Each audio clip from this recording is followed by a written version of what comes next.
Hey, my name's Eric Jones. I'm from Florida State University, and I'm here to present to you my poster, Reciprocal Hercogamy in Houstonia procumbens, a heterostylous cleistogamous species. This is a very interesting species that's found in Florida, Georgia, Alabama, and the Southeast, in that it has two different types of flowers. Well, three actually.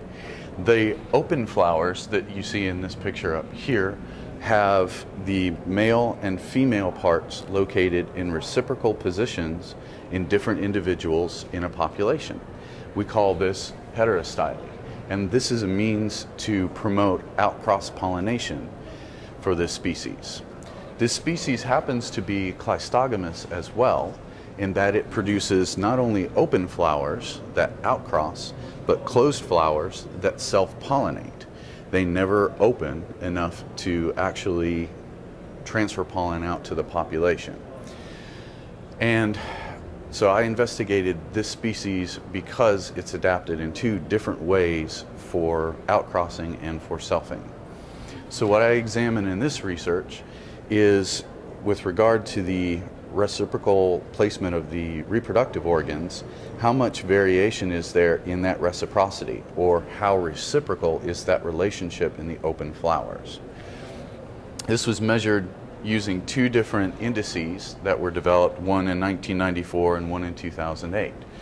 The one that was developed in 1994 by Eckert and Barrett measures the ratio of this distance between the male and female parts of the two types, one where the female part's high and one where the male parts are high.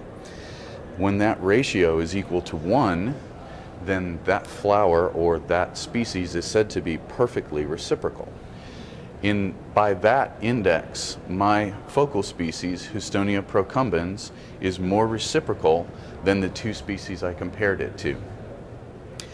However, when you look at the Sanchez et al. Index that was developed in 2008, it measures the variation or the space in between organs at a given level, so high-level organs versus low-level organs. And by that index, my focal species, Houstonia procumbens, is not more or less variable than the two species I'm comparing it to. So there's certainly more work that needs to be done to untangle the difference between these two indices with regard to this reciprocity for my species. And of course, lots of other things to be investigated in something so unique.